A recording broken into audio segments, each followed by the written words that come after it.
Hello, everyone. Welcome to RiskFluence, the podcast where we dive deep into the evolving world of risk and resilience. In today's episode, we'll be exploring a space that often sits at the crossroads of technology and enterprise risk. If you're wondering what it is nothing but IT infrastructure and ITIL driven operations. We all know ITIL helps keep services predictable and customer focused. But beneath that, stability is actually a challenge. Service outages, change management failures, and most importantly, growing convergence with cybersecurity. To unpack most of these risks, we are joined by a wonderful guest, Katrina Macdermid, an entrepreneur, award winning author, and one of the world's leading IT service management experts. Known for her pioneering integration of human centered design into IT frameworks, she has transformed how organizations view the role of technology, placing people at the heart of IT. An ITIL Master, former global ambassador, and contributing author to ITIL for publications, Katrina is an international recognized leader, speaker, consultant, and educator who continues to inspire the global IT service management community through her Humanizing IT books, podcast, and bootcamps. I'll be posting her LinkedIn profile after this podcast. Feel free to check out and get more inspired about her work. Katrina, it's wonderful to have you on this podcast. Thank you for accepting the invite. Let's get started. Katrina, I want to just love to hear your perspective on some of the big shifts that are happening in IT infrastructure and ITL based operations in today's evolving digital world. I think there's a lot of shifts, but the top two would be there's a lot more focus on experience. And I don't entirely 100% agree that IT is responsible for creating a great experience. I think the other shift is obviously there's a lot more frameworks than there was 20 years ago. And so where IT organizations traditionally followed ITIL, well, now that there's lots to choose from, actually. So I think they're the main two, the experience and the variety of frameworks that organizations can choose to run their IT departments. Makes sense. So I think when it comes to the frameworks, how do you see the ITL framework that is shaping the industry and maybe accommodating the today's shifts? With regards to it could be cyber, it could be AI, and how is it different from what it has been in the past? Yeah, I mean, I often say we need to be very careful about what we choose. And what I mean by that is frameworks were designed for a purpose. And frameworks like ITIL had a purpose, and that was to ensure that IT departments were run efficiently and cost effectively, and obviously to keep IT infrastructure available, secure, as you would know, and reliable. That was ITIL's role. And I often say, that's it, full stop. That was its role. And its role was never about designing for experience. And it has become, like a lot of other frameworks, a little confused. And I often say it's like perhaps asking a cybersecurity expert to run a major incident on a network that's got nothing to do with cybersecurity. So we need to be mindful of where we're putting the right skills and also training the right skills to the right people. Perhaps a better way of saying it, sorry to interrupt, is that you wouldn't ask a photographer to paint a picture, because that's not their skill. The photographer's good at taking pictures. They're not good at painting a portrait. And so this is what I'm saying. Not saying they can't, but it's different skills. Exactly. I mean, they're not expert in painting a photo rather than capturing a photo. That's absolutely right. I think the purpose matters more. That's a good call, Katrina. So as the purpose goes with this podcast, I wanted to just wear a hat of a beginner or probably a fresher who is getting into the IT service management. Think about me. Think of me as like approaching you as that as a student who just passed out of an internship and then getting into a company. What are some of those at least two, three things that they should be equipped to get into the service management? What should they be excited about, maybe? Well, I'd probably say choose a different career. Okay. I'm And why do you kidding. say that?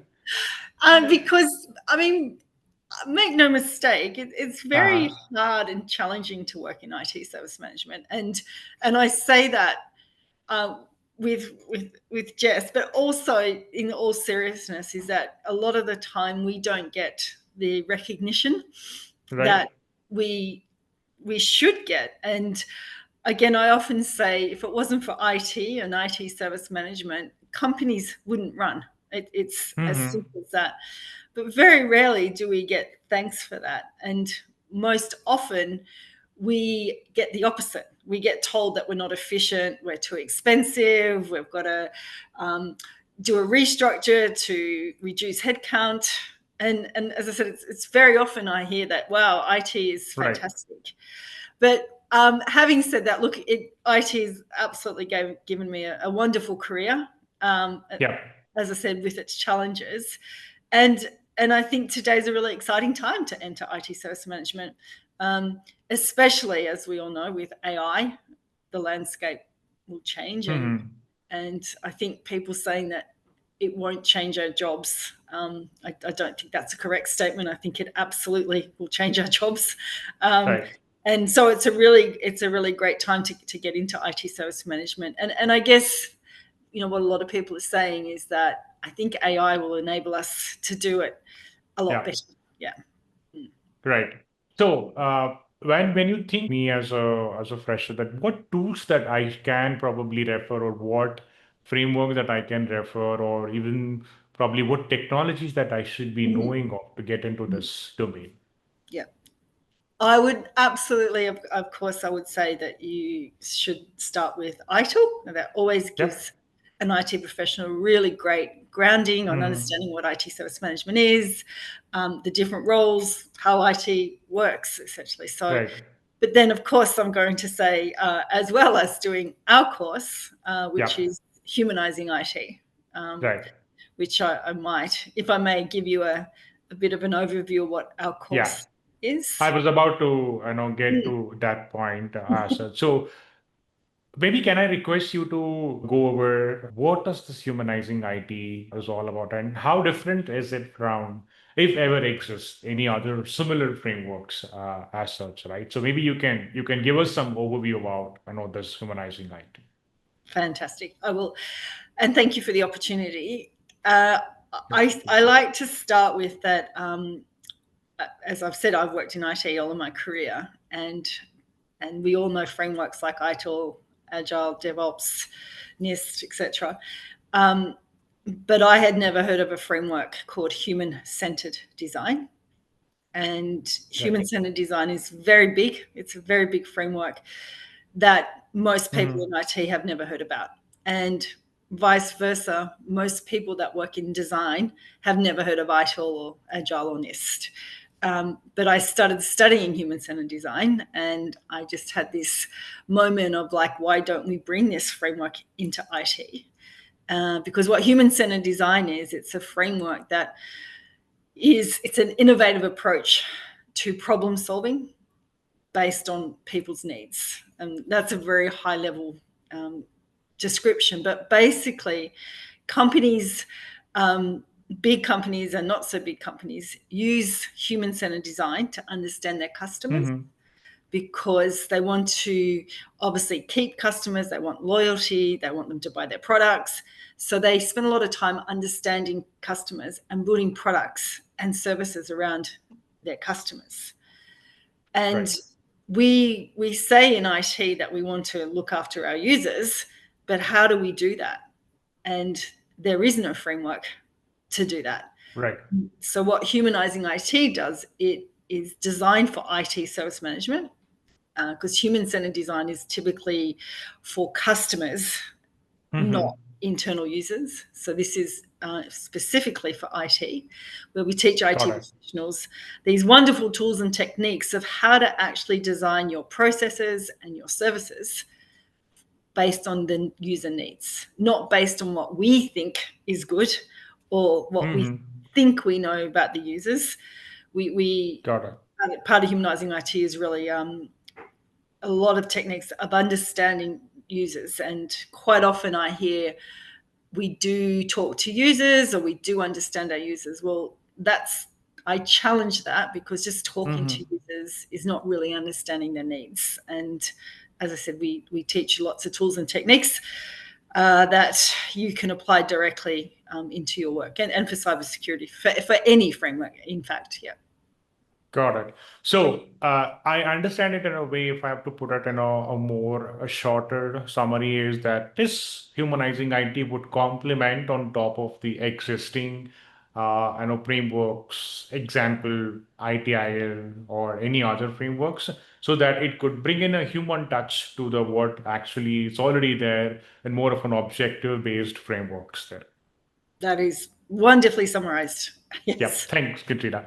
Okay. So, this was really helpful for our audience to know about, hey, want to actually get into the ITIL or service management, what to some of those resources that I can definitely refer to it, right? Now, slightly shifting to the emerging trends as such, right? Now, in your experience, I'm sure that you would have seen a lot of blind spots there. Now, coming to thinking as a risk professional, what are those risks that I know what could have caused a blind spot, but then a risk professional should be really be aware about it from an IT service management standpoint? IT organizations get a new initiative or a new project or a new restructure. And again, with all the right intentions, Right. they can see the outcome that they want to achieve. Now, very Mm-hmm. rarely do I see those outcomes achieved. And I think the blind spot is that a lot of IT leaders and IT professionals start at the wrong place. Um, Mm-hmm. they start with what they know or what they've done before or what best practice says. And I quite often will challenge that in the same breath. They'll say that they're innovators and they want to transform. And then I will respond that you're not innovating or transforming if you're doing what you know. And to me, that's the blind spot. Makes And sense. Yeah. yeah, if you want to innovate, and we teach this as part of our training, is that you start from zero assumptions. You Yep. welcome any idea. There's no judgment. And it's Right. amazing that when you do that, uh, how you can change your path to what you initially. And I find that that rarely happens in IT service management. I was very guilty of that myself. Um, Mm-hmm. I would start a project and either picked up the ITIL book or another book, and off I went. I never challenged my beliefs or the status quo.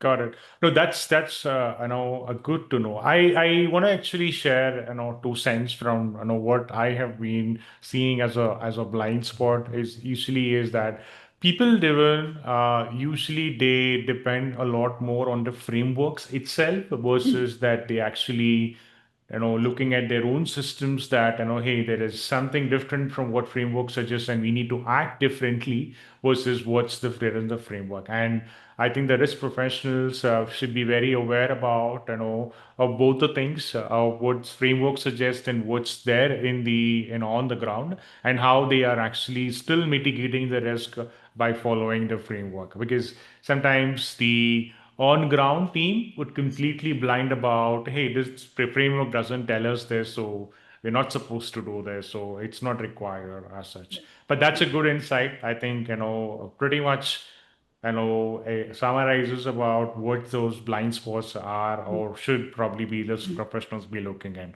Right?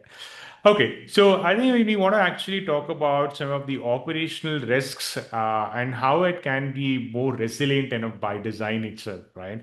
Again, I want to actually tone down to the service outages itself. Because these service outages will often also hit into the reputation of a company as, and it could be probably even financial fines also, right?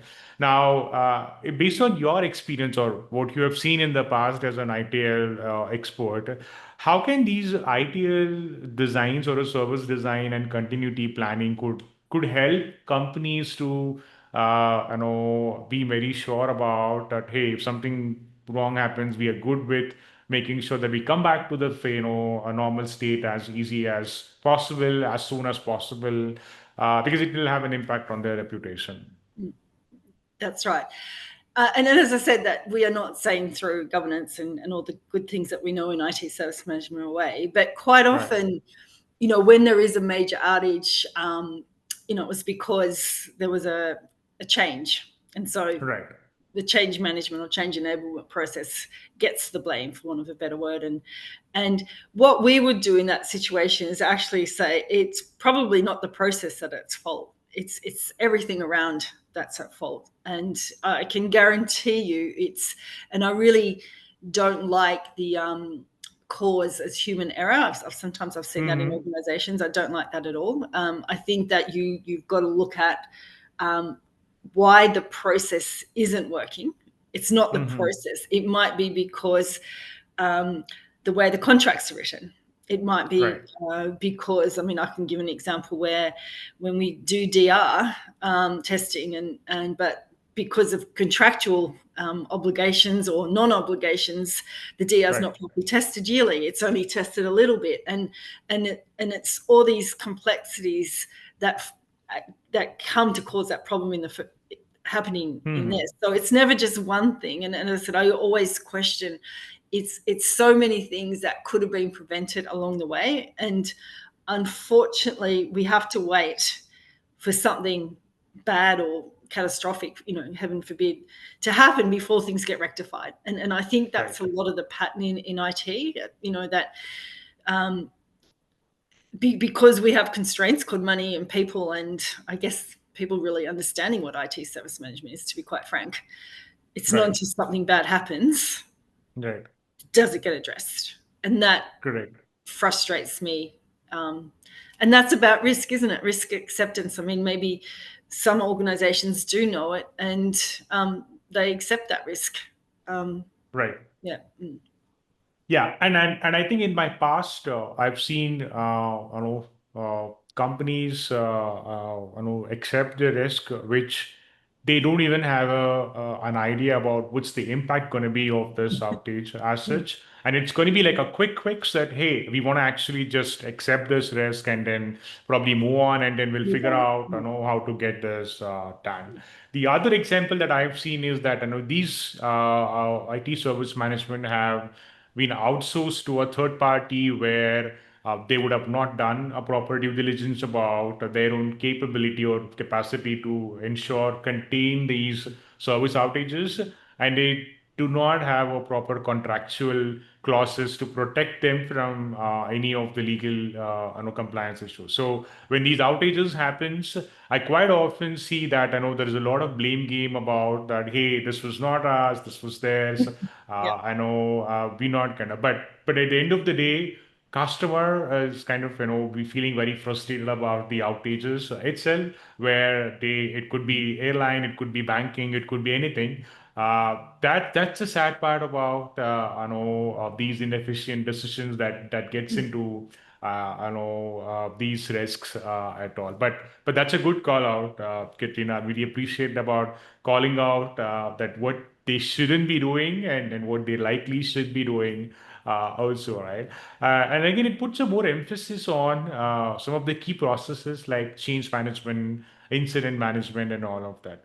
Now, I see a lot of times an untested change gets into the prod and creates a havoc itself. And probably like, it could create a lot more issues than what is anticipated as such.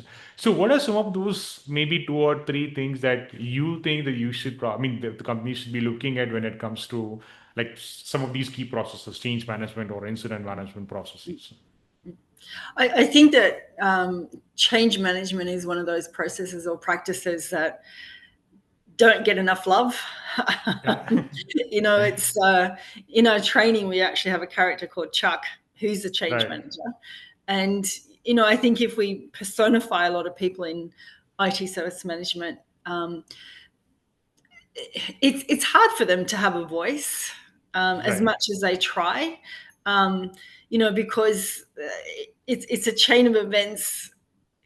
I will say that word that I said at the Osaka conference where we met is that, how many companies have a CMDB that they can rely on? And the answer is Yeah. very, very, very few. So that's when I Right. say it's not the change management process fault. It's a lot of the things are Right. before that. And this is what I mean, that management are willing to prepare or accept that risk of not having a CMDB.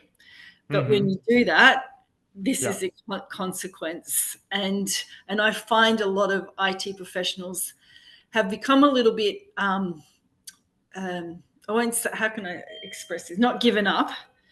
But yeah, a lot of IT professionals, and I was one of them, that you've tried so hard to say Right. this is not going to work, and I've raised it, and then you just kind of get to the stage of giving up. And and that's unfortunate, because that's not what we want. We want people to feel empowered and that they have a voice.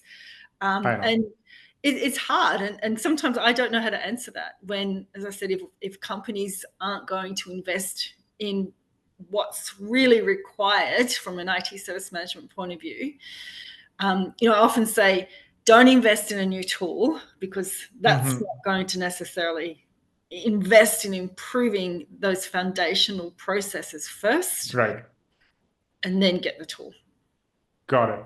So I think the message that I'm going to take it that, do not over depend on the tool, but actually go back to your processes, design itself, evaluate whether it is catering to the purpose and objective and it kind of mitigating the risk, and then come back to the tools to see whether how it complements to your overall process as such. Correct. Yeah. Yeah, makes sense. Thanks, Katrina. So the next one I know I am more curious to understand in today's evolving world where we have cybersecurity and ITSM are converging more than ever because I see a lot of risk are interrelated, where cyber professionals are relying on IT service management professional, and it's a vice versa also. And at some point, both of them should have a reasonable amount of knowledge about both the areas. Of course, their own expertise in their own areas, plus the reasonable amount of knowledge in the other area.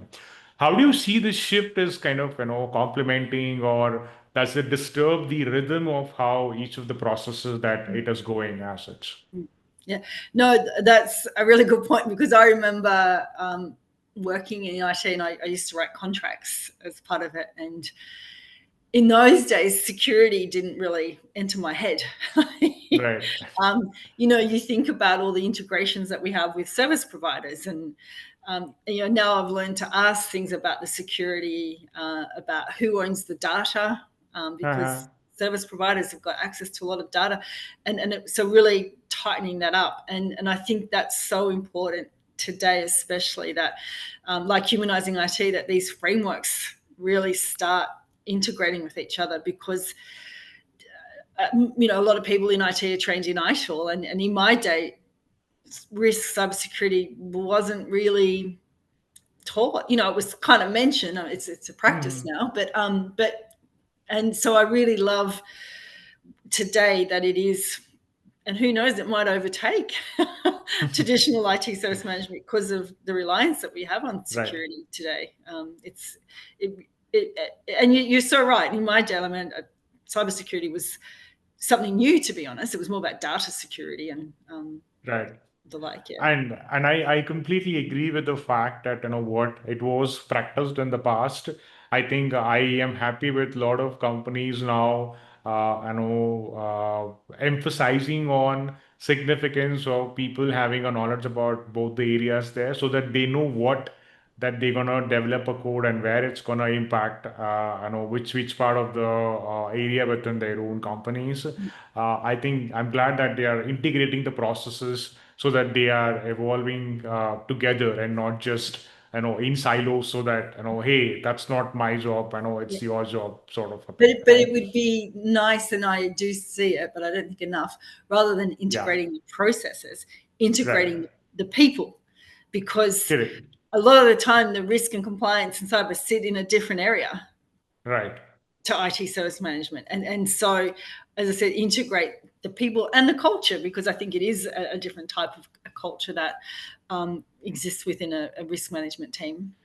Correct. I think that brings me to a very unique question in terms of more of a sense of belonging to all of these processes and stuff. Now, when you actually look at people's that hey, why should I care about this? And then if they actually really think about collectively, I think that people first approach towards these processes would gonna change the game in a different way versus just hey, I think I just want to do it because someone has said that and I need to do it. So I think that whole thought process would definitely change if companies probably try to look at more of a people-centered approach to these processes versus just an objective-driven a process approach. Absolutely. Yeah. So again, when it comes to ITIL, I remember my initial days of IT service management, where some of the processes that we were looking at it, and one of the company that I've worked revolves around SLAs. So that's like a almost a partner with the ITIL processor or IT service management processes. Any outages happens, hey, it's a P1 secure severity, it's a P2 severity. What's the SLA? What's the turnaround time and all of that? So people get more obsessed about these metrics and of course with the reasoning around it. Mhm. Now, I wanted to understand that when it comes to looking at risks around these SLAs or risk indicators as such, how can these two worlds of ITL with the SLAs and the performance metrics, which is to a more of a human related part of it, can come together and probably be a more of an ideal on a point where they meet and hey, this SLA is not too much or not too low, which is kind of impacting the way people respond to it. Sometimes they need time to respond. So how do you see that these two worlds come together and be a more ideal approach? Yeah, I mean, I could answer this in two ways. I might go the second way, actually. But firstly, service level agreements were traditionally written around the technology that Right? was available, as we said, secure and reliable, um, and how long it took to restore and recover services, etc. So that's service level agreements as we know it. And then I think what you're alluding to is that even though the services are restored, the customers are still unhappy. Hmm. Um, and I quite often give an example of when I worked for Qantas, Qantas Airlines, that they had an outage at the airport, a priority one incident, not an outage, where the bag tags were printing the wrong destination. Got it. Now, that caused, as you could imagine, very chaos at the airport for airline I know. operations staff and for customers and passengers.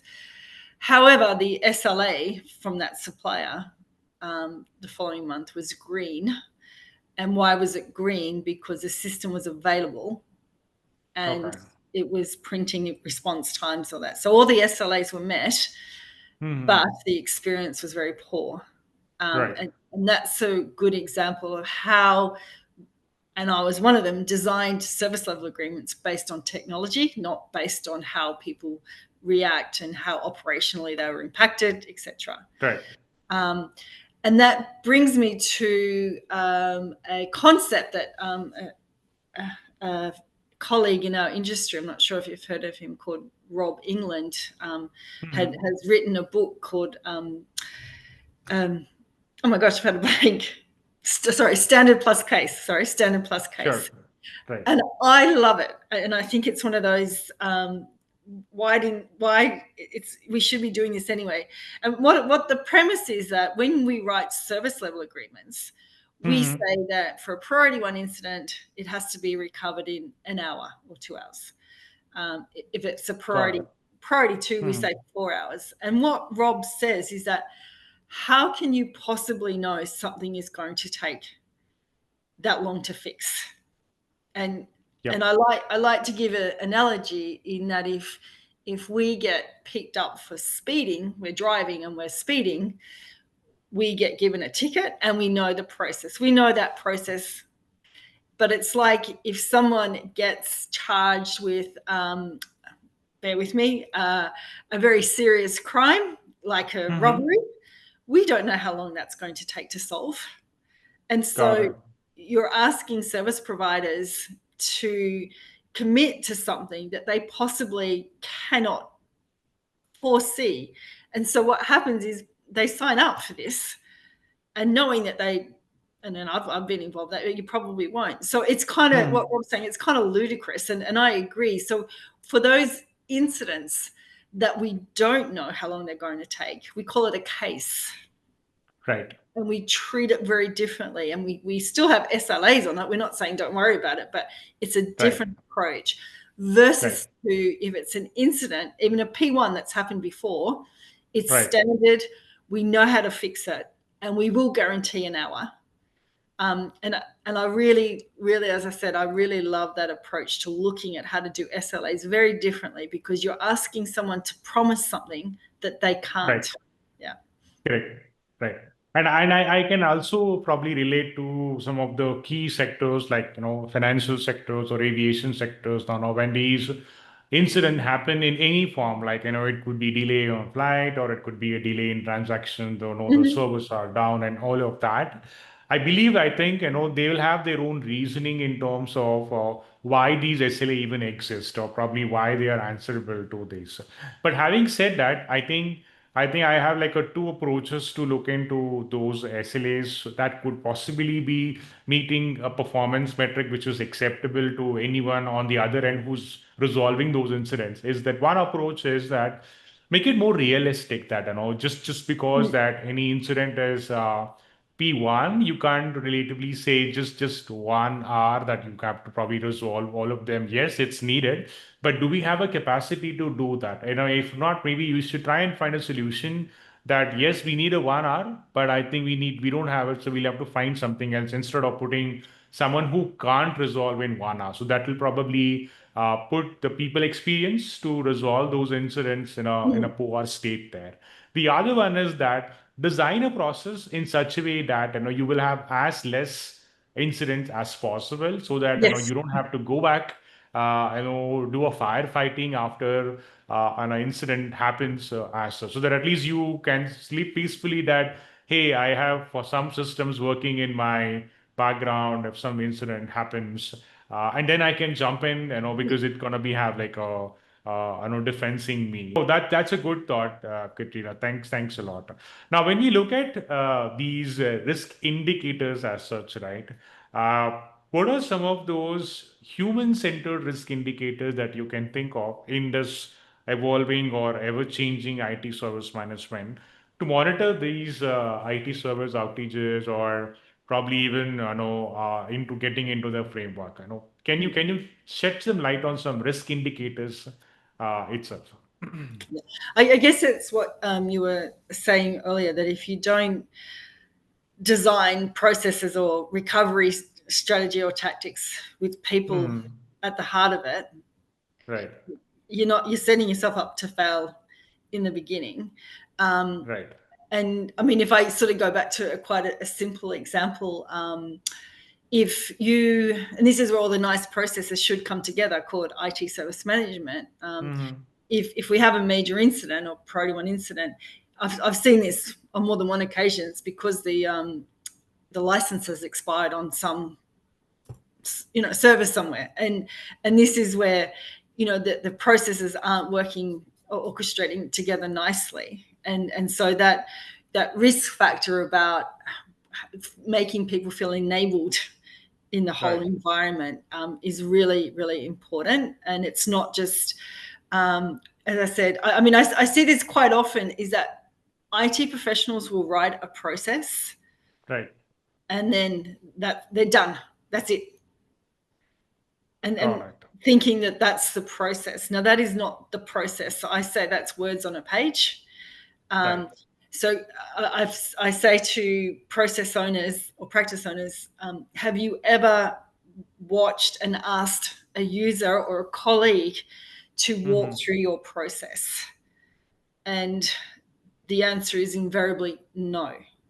And even knowledge management, as we know, can help educate Mm-hmm. and therefore mitigate risks. You're educating users about cybersecurity and safety and risk, Right. but those knowledge articles are written so poorly. And we get frustrated because users aren't reading the knowledge articles. We've given them emails. We've got posters everywhere. We've left things on desk, about the I importance of know. cybersecurity. But have we ever asked a user, does this make Mm-hmm. sense to you? Will you read this? How can we better portray this? And again, we're the ones putting this up there. And I know a lot of organizations employ organizational change managers, et cetera, et cetera. But Right. I'm talking about the real nuts and bolts of our processes. Have you ever watched a user try and log a cybersecurity incident? I mean, how do Right. they do it? And if I just say normal incident, I ask, what's the telephone? If users want to ring the service desk versus logging a ticket, Mm-hmm. what's the menu options on that telephone that they ring? And I guarantee you they're confusing. Um, and then if they try and log an incident by the portal, it's probably very hard as well. And we hear this all the time. It's so hard to log a ticket, we give up. And so this is where the human-centered design and humanizing IT works with all of the processes to make them work, not just a piece of paper. There's a big I difference. know. Mm. Got it. No, that totally makes sense. I think I like the part about that human touch to these risk indicators. That it's very important for us to be emphasized on giving that human touch versus just going with the flow of what it should be done. Because Mm. sometimes that you never know that you have to take a step back and try to understand what's the real problem. And if you really don't understand the problem, you can't find a solution Mm. to get That's to right. that point. Mm. Yeah. All right. I think I want to just touch a few more things before we close out. I think I know I've seen this experience from people we talk is that quite often risk professionals are seen as like a blockers to the process itself. That hey, you're giving us a lot of recommendation where we cannot operationalize things. It's not possible. But again, the risk professionals giving in a more of recommendation to remediate and probably mitigate that quite occurring again and again as such. How do you see that a human-centered approach can probably bridge the gap of what the risk professionals are giving their expertise in the form of a recommendation and how the ITSM professionals should be looking at those recommendations and Mm. also probably coming together? Mm. I think it goes back to what we say is that start with the user, Right. um, because again we create these mandates, for want of a better word, and Right. we we ask users, or mandate again, that our users have to follow it. Right. And I mean, I'd probably ask you a question, if I Right. may. If there was a security breach at an organization because a user didn't adhere to the policy, who's Mhm. where does the um, fault lay? Is it with the user or the process? Yeah, I think it's a very interesting question. I mean, that goes back to the purpose itself. So now I do lean towards the user where, who's a victim of this breach as such, right? Because, of course, that user would completely blind about the processes at the back end, right? How this kind of design and what's that. For a user, it's just his own data or her own data as such.